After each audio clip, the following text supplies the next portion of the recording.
This is the Detroit Sports Podcast Network.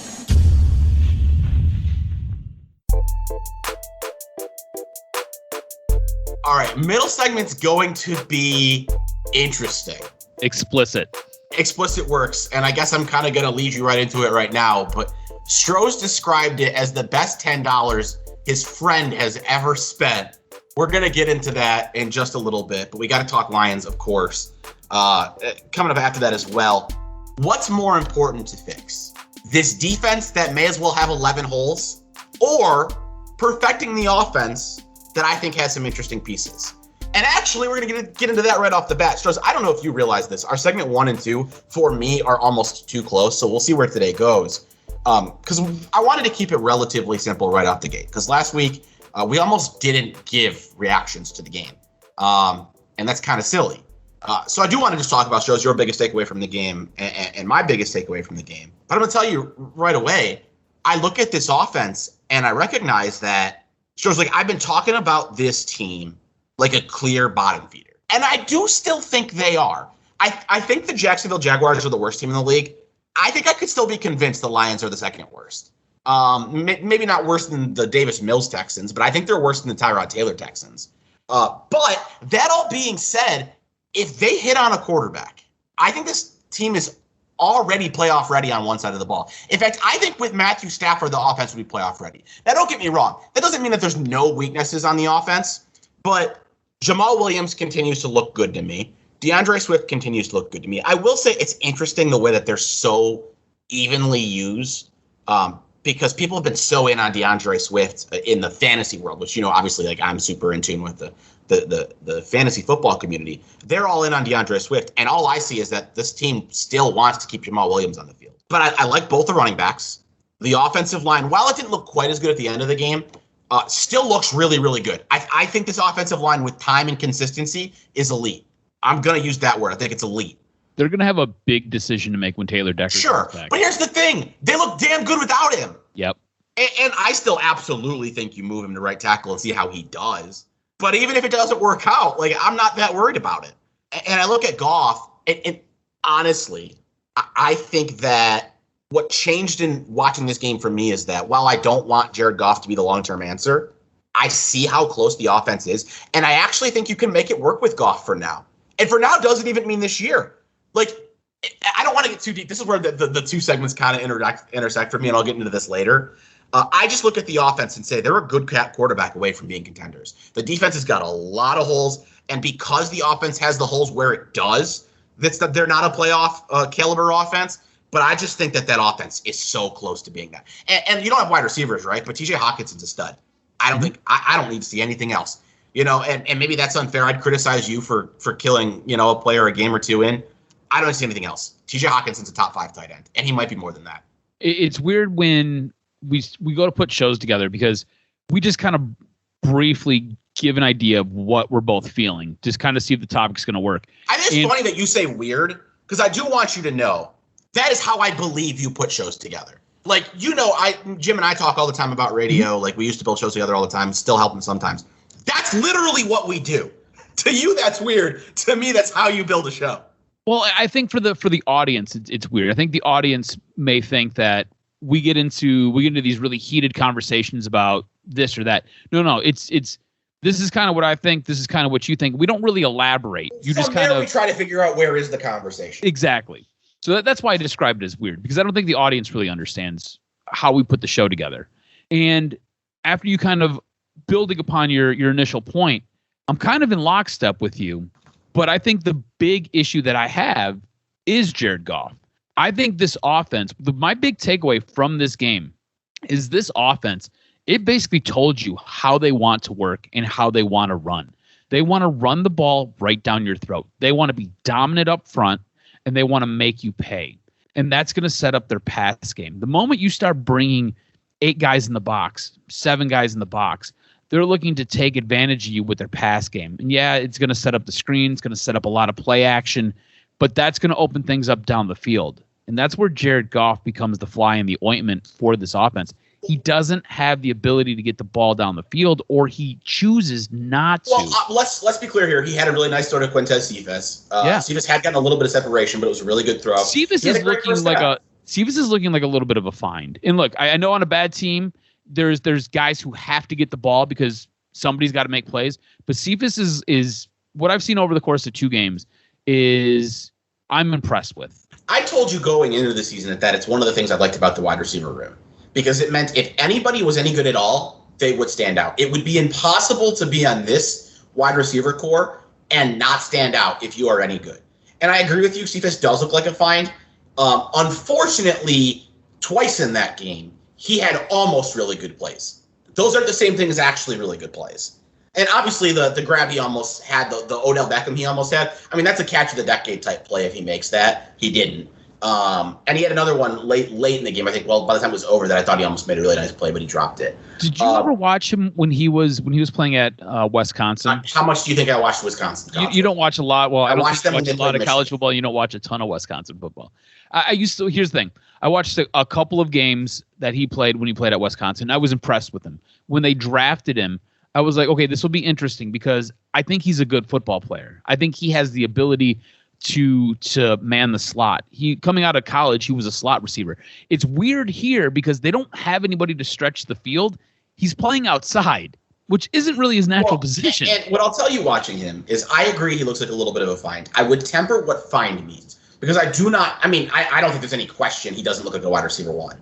I don't even really think he looks like a wide receiver 2. And that doesn't I'm not just saying he's a slot receiver because you can have your best wide receiver be a slot receiver. I'm not even saying that. I'm just saying I look at Quintez Cephas and I do see a wide receiver who can be a part of your offense on a regular basis. I see a guy who can be on the field. Like I look at him, and this was the comparison from the beginning. I look at him and think he can play the role that Anquan Bolden did in Detroit for his 1 year. I do think that he can be a part of the future as a wide receiver 3, a guy who might catch 50, 60 passes. He's going to be a part of your offense every week, but not a crucial part of your offense necessarily. I do want to say it's funny that you came away from the game saying Jared Goff is the issue, because after that first half, people got really high on Jared Goff, saying he played really well. And I told you before the show, he played a spectacular first half. That pass to Hawkinson, bro, that was beautiful. Well, and I told you before the show, I had some personal stuff going on. I wasn't really able to watch the first half closely, and so I didn't get to watch him excel. So I can't speak super well to that. I watched the second half entirely. I watched the last drive of the first half, and I saw plays here or there in the first half. And so, I guess I'm not willing to come to that conclusion when I know what his numbers looked like in the first half. But, I know who he is, right? I do believe, and I don't want to get too deep into this because we are going to get into it much more coming up in segment 3. I do believe you can win with Jared Goff. I don't believe you can win with Jared Goff paying him the way that he's going to be paid. And that's just the way you pay quarterbacks in the NFL. I just was, I told you I thought that the offensive line should be good. Probably 2-3 months ago that I said it would be inexcusable if this running game wasn't a top 10 running game is what I said. And I still believe that. Yep. Here's where I'll step it back. It's 2 games in. The running game can't have the volume to be a top 2 running game because they're losing by so much. Well, that's the thing, right? So the only way this offense is going to really work, you can't have Jared Goff out there throwing the ball 40, 50, 60 times a game to try to win. You have to either be even or playing ahead. The idea because the moment Jared you're playing Goff, catch up, leading the league in passing attempts is so comical. Yeah. I'm not saying he is. I don't know where he ranks, but he's a lot higher than he should be. The moment you're playing catch up, it puts this team behind the 8 ball because you can't run the ball efficiently enough to basically catch up. You're going to run yourself out of time. And when that happens, you're not going to win a game, obviously. So I think that's what was so paramount in this game, right? If you look at that first half, they took the lead and they controlled the ball, they controlled the clock, and they did a really good job of maintaining possession. Go to the second half, they end up fumbling the ball. They have a couple turnovers. They don't execute on a 4th down. And then what happens is this team's now playing from behind because the defense isn't good enough to stop anybody. So the offense now has to go out there and you're basically put in a position where you have to throw the ball a lot. And that's not how this team is built. This team is built to run the ball and to possess the ball and to use the pass to kind of pick things apart after they start bringing men up into the box and stacking that box. It opens up so much more for a guy like Goff to kind of try to dink and dunk his way down the field. Which I will say before we move on. I was not a Dan Campbell guy at the hire. I still have concerns. That doesn't mean I'm writing him off. I said it. I would give any coach a chance, and I'm absolutely giving Dan Campbell a chance. I don't love that that's the way they're designed. I hope that it is because Jared Goff is here. I hope that that's just what you have to be and not what you want to be. And I also didn't love, I think nobody did, throwing the ball on 4th and 1 when Jared Goff's your quarterback. I'm not opposed to throwing the ball on 4th and 1. You're just not built to be that team. Here's the thing. Your offensive line, strength of the team, yes or no? Absolutely. Your running game looks pretty damn impressive through 2 games, yes or no? Absolutely. Why would you not run the ball there? I think they were a little bit snake-bitten and they were fearful because of what happened the week prior when Jamal Williams slipped behind the line of scrimmage. In that game, yeah, it's raining, yeah, it's crappy out. I think you line up heavy on your left side, and I think you go hard off your left. I'd even have a guard pulling, and I'm saying, hey, we're coming left side. We're going to punch you in the face. Stop us if you can. And I give the ball to Jamal Williams. If you have a good quarterback, even with that running game, if it's Matthew Stafford on this team, I say, okay, tough call. I'm going to let you do whatever you want. You got a quarterback you believe in, and you got a good running game. I tend to lean towards running on 4th and 1, but I don't like running as much as I like passing. So if you got a good quarterback, I want to throw the ball. But you don't. And your identity is to be a running football team. So I didn't love that call. And I'm not going to write them off on it. It's just some early concerns. I'm not going to, no matter what happens this year, it's going to be very hard for me to draw a ton from this coaching staff. I absolutely believe, if nothing else, this team shows up to play. Because I don't believe the talent is on this team. And, having the lead on Green Bay at the half on the road, you like it. Fighting the way they did against San Francisco, you like it. Like, there are positives and negatives. There are just some things that I don't love necessarily early on. We will get deeper, more into the future, taking these 2 games of what we've seen and what's the blueprint for the future. But first, Stroz, the best $10 your friend has ever spent. I'll let you get into it. What did you find out this week? So I think it was Sunday. I think it was Sunday morning. I'm sitting down drinking my coffee with Alyssa at the kitchen island. And usually this is kind of how our Sundays go. It's a slow Sunday. It's a football Sunday. We're excited for football. We're excited to not really do a whole bunch throughout the day. Unlike last weekend. Right. Where I was doing all the things. So we're just sitting there drinking coffee, and my buddy text messages me. And he was like, now, mind you, my friend, do you know what Backpage is? No. Okay. So Backpage used to be a site where you could go find prostitutes. You could get, we'll deem it the Asian massage, the happy ending. Yeah. You could basically find whatever you wanted to find on Backpage. Basically, the FBI shut Backpage down. No longer exists. He sends me the screenshot. Hold on. I want to press pause there for a second. Okay. Why does the FBI care? Why is it illegal? I have no idea. I mean, I think it's dumb. I just need to add some commentary real quick. I'm sorry. No clue. I have no clue. So he sends me this thing, and he's like, hey, take a look at this. Doesn't this look like so-and-so? And I'm like, okay. Like, the moment he sends it to me, my phone pops up with a small preview, and I'm like, man, this looks like another Backpage. Like, I don't feel like looking at any prostitutes today. Like, it's too early in the morning. So I'm like, all right, I gotta go check it. Any prostitutes today. It's early in the morning. Are there days where you're in the mood to look at prostitutes? No, not usually. But when he sends me stuff, it goes one of 2 ways. This is a regular occurrence. This isn't like a This is pretty common. So I had friends I texted about too, but not usually about prostitutes. Yes. Well, he's hilarious. He's great. He always finds himself in some type of shit, and it's fantastic because he always brings me along for the ride. So I end up opening it up. I look at it, and I'm like, this looks like a girl that I dated when I was in grade school. This looks like a girl that I grew up with. This looks like you keep saying grade school. I need you to specify here. You've already told me. What does grade school mean? So we dated in 7th grade, between 7th and 8th grade. Which, by the way, when he told me about this topic, he didn't tell me this girl looked like his 7th grade girlfriend. He just said an ex-girlfriend. Well, here's the thing, though. I assumed this 40-year-old man was referring to somebody in his adult life. So here's the thing. She was like my first really serious girlfriend, like where we were going on dates. I was like spending like my own money. Like I had a job in like 5th grade. And like my grandpa owned a bar and I would basically go clean his bar. So I don't know. I ended up having my own cash flow. So like I would take her out. We would basically hang out. I don't know. It was like my first, I used quote unquote serious girlfriend. Did your parents drive you, or did you like ride your bikes? I rode my bike or I walked. Okay, it's an important question because I don't want to demean your first serious girlfriend. Yes, go ahead, demean it. No, it was 7th grade, bro. I don't want to because okay, important question. How long were you guys together? I don't even know how long we dated. Like trying to remember back. I don't remember. It wasn't like it was like a Less year. than 6 months. It was probably right around there. Okay. Because I think you could make the case. I would personally refer to my first serious girlfriend as the one I did it for 6.5 years. Mm-hmm. What I'm trying to figure out is could I compare it to the girl I dated before her in senior year of high school for like 3 months? Mm-hmm. I mean, it's still that I was still driving my own car at this time and had to ride bikes on dates for sure. But this is going to sound ridiculous. I am like drawing a line at your parents driving you to a date. The fact that you were able to get to dates by yourself makes it a little bit better.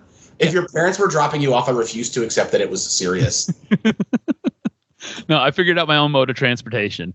So I'm looking like, man, that looks like her.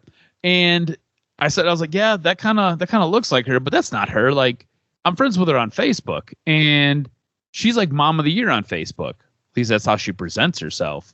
So he's like, hold on, wait. He starts like correlating dates. I'm sorry, I'm interrupting a lot here. Do you think mom of the year can't be a prostitute? I mean, mom of the year, did we already mention that she's a prostitute? Well, you're suggesting that the person. We did mention that was a prostitute. We're certainly implying. Yeah. Okay. So, I mean, yeah, you can be, but like, it's like 180 degrees different. Like it is polar opposites. And that's kind of what screwed me up a little bit with it because there's this facade that is enacted on the book. So if you go to like Instagram and you go to the OnlyFans that she has, which is why he said it was the best $10 he ever spent. Yeah, he didn't spend it on. No. Which I guess we've kind of been implying this whole time. He spent it on the OnlyFans. He said it was absolutely crazy. Like it is nuts. Anyways, he correlated a bunch of dates. Like basically the way I envision this, he's got the cork board with the shoestring and it's all wrapped all around. Like there were different dates where this person was down south and she's got pictures on her Facebook saying, hey, here with the kids doing this. And then later on that night, like, hey, I've got open dates if you're interested. And she's got her own website, really nice website. She looks really classy. Like she is a high-end escort, but she's like legitimately a prostitute. And her OnlyFans, he said, I like asked him, I was like, did you watch all the videos? He said, oh yeah. Because mind you, he still has like dreams about her and he has like this monster crush on her. You haven't mentioned this. He has a massive crush on her. Yeah, he has a massive crush on her still. So he's like, I watched every single one of those videos. He then sends me pictures. He's like, one, she's basically got a bukkake all over her face. The other one, like there's this massive pink dildo getting shoved into one of her orifices. And I'm just like, oh, I was like, that's extreme. And he was like, no, she has sex devices. And I was like, what do you mean by sex devices? He was like, you got to subscribe. And I was like, I'm not subscribing. He was like, it's great. It's the best $10 I've ever spent. It's so are amazing. You 100% sure it's her? Yeah. Yeah. She has very distinct tattoos. Line those up, matched it all up. It's her. It's her. And it messed me up a little bit, man. I'm gonna be honest with you. It messed me up. Like, this was a girl that I grew up with. And like, I was trying to figure it out. I'm like, how do you end up doing this? Right? Like, how do you end up here? Because this is the same girl that I grew up with. She would show up at my grandpa's bar, and this is probably the first red flag. She would show up at my grandpa's bar, and we'd be at the bar because my dad lived above it when my parents got divorced, and I spent a lot of time at my grandfather's bar. So probably not the best parent there, but whatever. She would show up at my grandpa's bar with her parents, and we would play pool, we'd play darts, we'd play pinball. Like, we would just hang out. And years go by, we end up going to grade school together. Movie. Right. We end up going to grade school together, and we went to a Catholic grade school, which makes this even more weird to me because it doesn't make it more weird. Jesus does not like this. Hold on. It doesn't make it more weird. It absolutely makes it less weird. Makes more sense now? Yeah, it makes way more sense. I'm not even going to get into why that makes sense to me. So you end up going through all of this, and like obviously not the same person I knew, 20 some years ago. Grade? Yeah. Years ago. Yeah, not the same person you knew when I was in diapers, Stroz. No, but like what I'm saying is like it's so jarring because it is such a dramatic shift. You know, Okay. like as you get older, obviously you do different things and things happen and whatever, you change. But that is a pretty dramatic shift. Would you not agree? Well, of course it is. I can't imagine. So like admittedly, like I didn't have anything that would even resemble a girlfriend until 9th grade probably. Mm-hmm. Like I dated, with air quotes, a girl 3 times between 9th grade and 11th grade, where like we'd hang out, and then whenever we like became official, she wouldn't want to hang out anymore. I'm of the belief we it's dated. funny because I had a friend like that, but like we never became official, but she always wanted to be official. We never were official. So I want to say we were like official 3 separate times for a total of 4 or 5 months. Mm-hmm. And I want to say in those total of 4 or 5 months, I think we hung out in person twice. And like now neither of us could drive, so if it's your category, right? But like that wasn't the reason. We lived close enough. She just always said her parents wouldn't let her hang out with me, which you were a bad influence, B. No, so I still like am very loosely like I don't really know her, but I know good friends of her. In fact, I hung out with her coincidentally, not intentionally. I think it was the last day before I moved to Houston.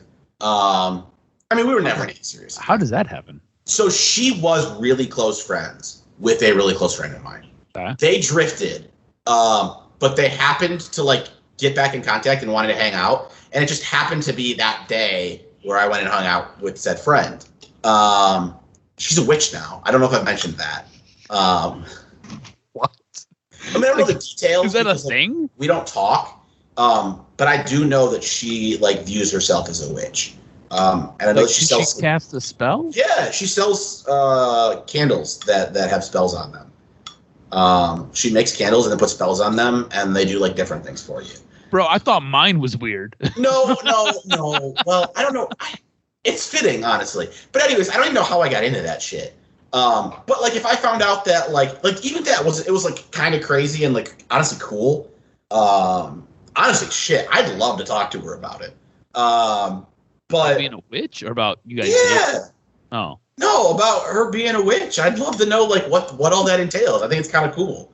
But like if I found out like she had an OnlyFans and was an escort, like it just wouldn't really affect me. No.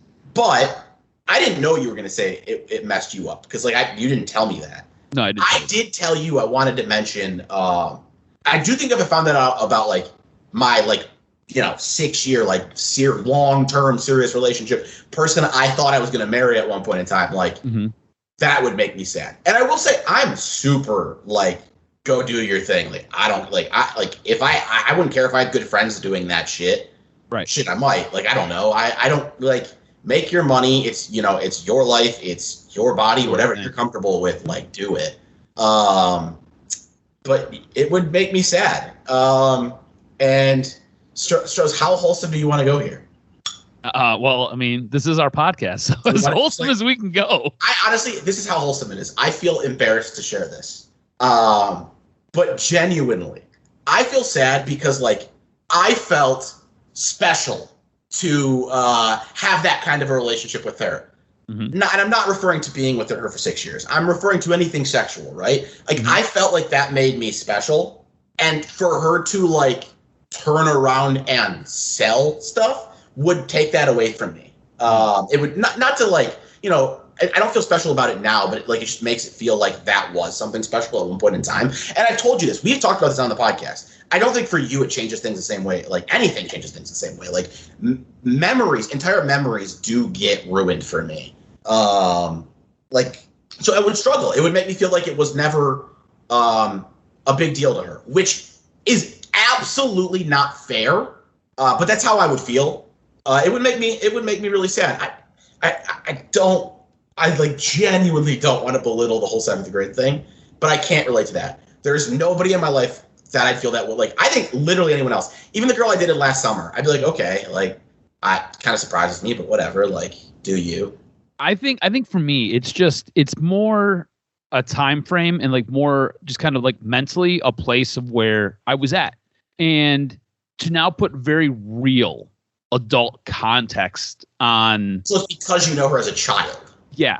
You don't see people sometimes through the same lens, right? So it's weird because I'm friends with a lot of people that I grew up with as a child on my Facebook. And when I look at them, I basically remember us going to grade school together.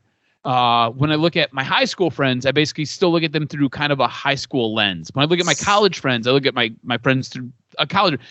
I see you totally different than I see most of my other friends. My best friend who uncovered all this, me and him have basically been through every stage of our life together. Right. So I don't view him as, my buddy from 3rd grade. I view him as he's him. So I guess where it's a little bit different for me is I would say most of the friends who I still have any connection to in any way or sort, I knew at least in high school still. So at the youngest, I view everybody from a high school lens, where that wouldn't be quite as wild. Right. Yeah, no, I don't. There's not a person in my life I think back to that I see them as a child. I don't know why. I mean, this is it was still. Let me put it to you like this. Maybe this can give you a little bit of reference. So, figuring out kind of how to kiss, right? This was the girl that you kind of figured it out with. Do you know what I'm saying? No. So you were just kind of making out, and making out was ooh, making out. You know what I'm saying? And then she's having dudes dump loads on her face, and she's cramming all kinds of things that can fit sideways in her vagina, and then she's selling herself for $2.5 grand because why the hell not? It's interesting. It's just whoa, what's going on? Yeah, it's interesting. I don't think I totally relate in the viewing somebody from the lens of when I knew them. Because even when I think of, so as I'm sitting here trying to think of that, and the closest thing that comes to mind is my childhood best friend. Through most of elementary school, I don't even care. I'll share his name. I was really good friends with a guy named Matt Maselli. And so we were close friends through elementary school, drifted in middle school, but still had occasional contact. Literally don't think I ever talked to him once in high school. Never talked to him in college. Haven't seen him in years. But every once in a while, a picture of him will cross my Facebook page, and I see him as an adult. And we haven't talked since probably 9th grade at least. But I just don't view him that way. And maybe that's because the reason. You know what? Here's my theory. I like to have theories for all these things, right? Yes. My theory is people who are important in my life don't leave my life. They just don't. And if they do, it's because they're no longer important in my life. And that rarely happens, but someone like the guy I'm talking about, Matt Maselli, as we got older, I started to realize that I didn't really like the person he was. And I didn't know that as a kid. I like everybody as an adult. Imagine me as a kid. In fact, I would tell you almost all of my elementary school friends by high school were terrible people. And I don't mean kids who pushed boundaries. I mean, they were bad people. And I'm not saying they're bad people now, but they were. And so I intentionally stopped having those people in my life. And so I don't see him as a kid because I don't know. I actively stopped wanting to be friends with him. You know what I mean? Yeah. It's not something that just happened naturally. I guess you could call that naturally, but it didn't happen on its own. And that's kind of the same thing with everything. Another good friend, Trevino Nemo, growing up, and then he would always be my science project partner in 8th grade. And then one day he told me he was only my partner because I was good at it, and that he didn't consider me a friend. There was no nothing leading to that. It was just something he shared with me. And like, this is a kid who I was friends with through like one of my closest friends through elementary school. I don't think I was one of his closest friends, obviously. But like most of my elementary school friends were like that. Like just shitty people. And so like, I just kind of stopped being friends with them intentionally. And so I don't think about them as kids. I think about them as the adults they became to be because I didn't like the adults. Shitty people they were. Yeah. And I'm not like, I don't think that means they're shitty people today. Shitty people. But they were, and like that's how I see them. Look, B, there's one thing you need to understand, right? I take a very team-orientated mindset into life, especially with my friends.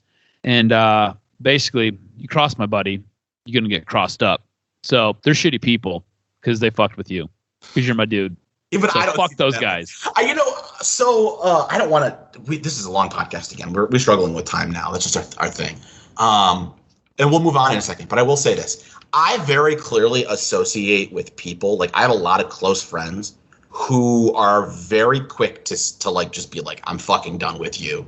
Like you're a bad person. Like you don't get like another chance to like, prove otherwise.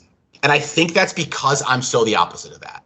Like, I can't tell you how many times, I don't know if I've ever mentioned him by name, but like my good friend Austin regularly is like, I hate them for you. Since like you're incapable of it, I hate them for you. Mm-hmm. And like, obviously, like you're saying the same thing. And like, that's always been the girl I dated for 6.5 years. Like, shoot, she just wanted to hate people. She was ready to hate people. She stayed ready. Ready to hate in fact, people. when I got screwed, moving to Grand Rapids, to produce Big Drew and Jim, and they got moved to overnights. When they moved me to, like when they started having me fill in and stuff, and I was really excited, I had like said something along the lines of like, they kind of made up for it. And she's like, I still hate them.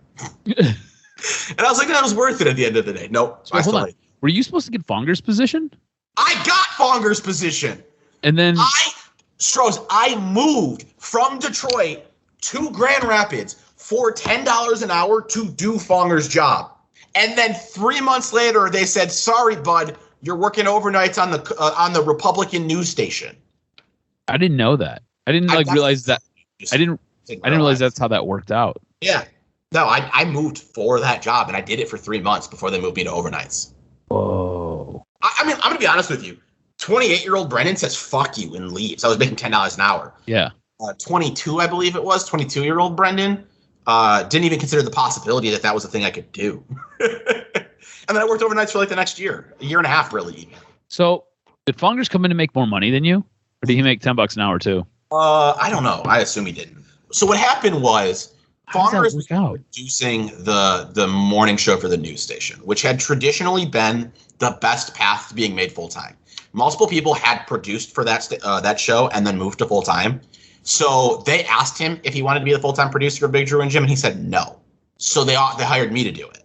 Then when Mojo came into Grand Rapids and they had to kick people off of that station, they moved the person who was on air on that station back over to the news station, which displaced Fongers. Mm. And they didn't want to lose Fongers, so they said, yeah, you can still produce Big Drew and Jim, and he took it. Dude, I didn't realize that was how that went down. No, I got fucked. I moved 150 miles away from home for $10 an hour. And 3 months later, they took that position away from me. And they didn't just take it away. They moved me into overnights. Like, it's not like they moved me into another. Overnights are the worst. Overnights, and I was doing Monday through Friday, consistent time slots. It now became any day of the week, random every week. You don't know what you're going to work. Like, you literally couldn't have found a harder change to make on somebody than what they did. Dude. Did you not kick Bill's door and be like, Bill? I waited about 8 months until Greg Henson got let go and said, hey, can I fill in? And they said, holy shit, yeah, that's a great idea. Let's do that. The thing is, like, I knew they liked me. They were very, very clear about the fact that, like, we hate that we're doing this to you. I mean, Drew and Jim and even Greg all gave me money as, like, a going away present. Everybody was clear, like, it wasn't that they didn't like me. It was just, stuff happens. Like, that's the business. Bro. We can move on. We do got to wrap up this podcast. And we got a whole. By the way, Greg Henson hates me. Why? I don't know. We got into it a couple years ago about Michigan, and he's like he's a super Nancy on Twitter. If you disagree with him, his feelings get hurt, and blocks you and cries. All right, well, let's get back into sports to wrap this thing up. We'll try and make it quick. We talked about it in the first segment. Offense has got some things interesting. You think that Jared Goff is the problem. What I want to know, the future. I've always been a big blueprint guy. What's more important?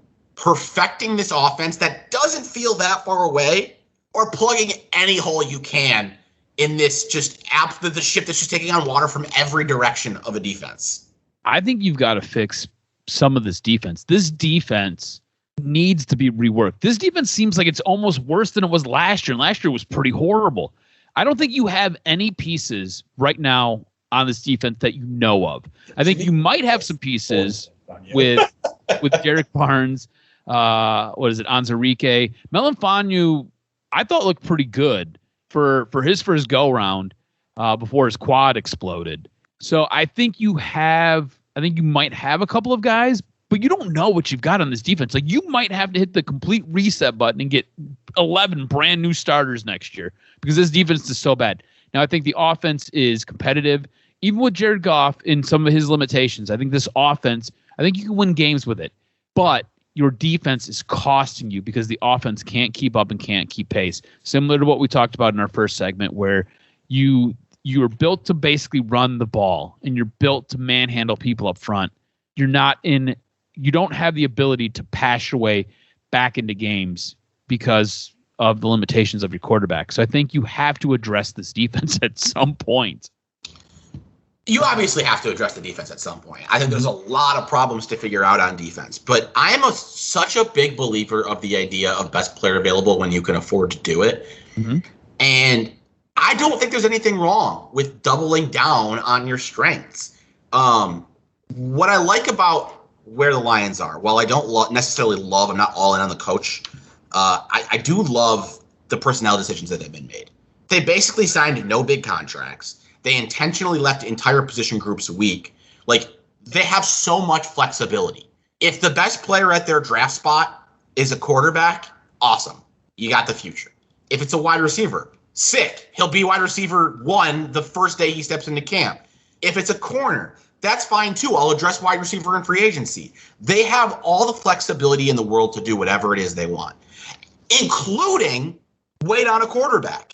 And this is where I wanted to get into the idea that Jared Goff has ran successful football teams. I'm not going to tell you great offenses, but he did have a year where we were talking about him as an MVP. And I don't think that that's a sustainable thing. But if the pieces that just fall into your lap that are the most talented players are offensive weapons, Stroz, I think you can have an offense that's ready to compete with anybody. Honestly, next year, even with Jared Goff at quarterback. It's not the long-term plan. I'm fearful that they commit to that. But tell me you add a big name, I don't know who's available, but tell me you add a big-time wide receiver in free agency, you draft a receiver high if there's one worth it, and then you have Quintez Cephas at 3, and tell me that offense isn't prepared to be super competitive next year. Can I run something by you, and I want to see if your head explodes? No. No, don't run this by me. I don't think they're drafting a quarterback next year in the draft. I think they're waiting another year. Am I crazy? I don't. This is why I say that. I don't think and I know the college football season's it's not been very long. We're only about 4 games into it, but I don't think anybody's really impressed. And I don't necessarily know if where they're drafting, like you said, that's going to be the value selection. I could see them waiting until next year to address the quarterback position. I got to be honest with you. What I'm absolutely terrified of, and I'm telling you, I'm okay with them passing on a quarterback because I think that this team is built in a way that they can take whatever they want. Aside, I don't want to see them go offensive line. There's been enough investment in the offensive line. The only way I'm okay with taking offensive line is if you trade Taylor Decker, pick up an additional first, and can address. Where your head's at. I don't necessarily. I'm not saying I want to go that route. But it's the one route where I'm okay with it. Could you? I could see them trading Decker for a first. He could go to a playoff team. I think they would have to see a whole year of failure before they'd move that route. I think they're going to absolutely want both of their tackles. But anyways, I am terrified that the way that this is going to go is they're going to ride Jared Goff until their jobs are on the line because they believe in Jared Goff. And I think that we've seen it before. coaches, GMs, whoever will go and draft a GM or a quarterback when, it looks like they're in trouble because it can buy you some time. I think that that's very much at play here. And that scares me. It is the only thing I love so much about what this regime is doing. It is the only thing that scares the crap out of me, because we know Brad Holmes loved Jared Goff in Los Angeles / St. Louis. And then he went out and got Jared Goff. And then when they reworked his deal where it had been really easy to cut him after 1 year, and now it takes 2. I don't know, man. And the fact that he doesn't have wide receivers, in my head, they look at this offense and there's excuses for why Jared Goff wouldn't have a good offense. And they're not wrong. Because again, I think you can build an offense around what Jared Goff does. A team that runs the ball really well, threatens the play action, and has run after the catch receivers, like a Los Angeles. Robert Woods is a perfect Jared Goff quarterback. Cooper Kupp is a perfect Jared Goff quarterback. If you built your offense like the Rams, you could make Jared Goff succeed. I do believe that. My fear is that you can't pay a quarterback $30 million if you have to invest in every position around him on offense to make it work. And I think you have to. I do not think you can get away with a single weakness if you're going to be a good offense with Jared Goff at quarterback. I agree with you.